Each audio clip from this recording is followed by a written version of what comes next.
ఇక్కడ అంటున్నాడండి, దేవుడు ఏమని మాట్లాడుతున్నాడంటే ఎవరిని పంపాలి చింతిస్తున్నాడు ఆయన.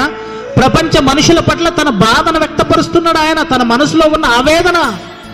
నేను కన్న పిల్లలు నాకు పనికి రాకుండా పోతున్నారే, నా దగ్గర పరిశుద్ధులుగా ఉండవలసిన వాళ్ళు పాపంలో మునిగిపోతున్నారే, కళ్ళ ముందు కన్న పిల్లలు పాడైపోతుంటే ఏ తండ్రైనా భరిస్తాడో చెప్పండి? మీకు కూడా పిల్లలు పుట్టారు, మనందరూ కూడా దేవుడు పిల్లల్ని ఇచ్చాడు కదా. మన కళ్ళ ముందే ఒక తల్లి కళ్ళ ముందు తన కూతురు పాడైపోతుంటే తల్లి సహించగలదా? లేదే. తండ్రి సహించగలడా? లేదే. మనకు పుట్టిన పిల్లలే మన కళ్ళ ముందు పాడైపోతూ చచ్చిపోతుంటే సహించలేని మనం, ఆ బాధను తట్టుకోలేని మనం, ఏమండి తల్లిదండ్రులకు పుట్టిన పిల్లలు పాడైపోయిన సంఘటనలు చూసి ఏమండి గుండె పగిలి చచ్చిన తల్లిదండ్రులు ఎందరూ లేరు చెప్పండి? పిల్లలు తప్పు చేసిన తరువాత ఆ తప్పు చేసి ఇంటికి తిరిగి రాక చేసిన తప్పును సరిదిద్దుకోలేక పాడైపోతూ ట్రైన్ కింద పడిపోయిన వాళ్ళు కొందరైతే యాక్సిడెంటల్గా చాలా మంది చచ్చిపోతూ ఉంటారు.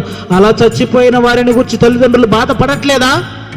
చాలా బాధ ఉంటుంది కదండి. కొంతమంది అయితే ఏమండి 10 రోజులు అన్నం తినరు, నెల రోజులు అన్నం తినరు, చాలా బాధ. అలా అన్నం తినకుండా చచ్చిపోయిన వాళ్ళు కూడా చాలా మంది ఉన్నారు.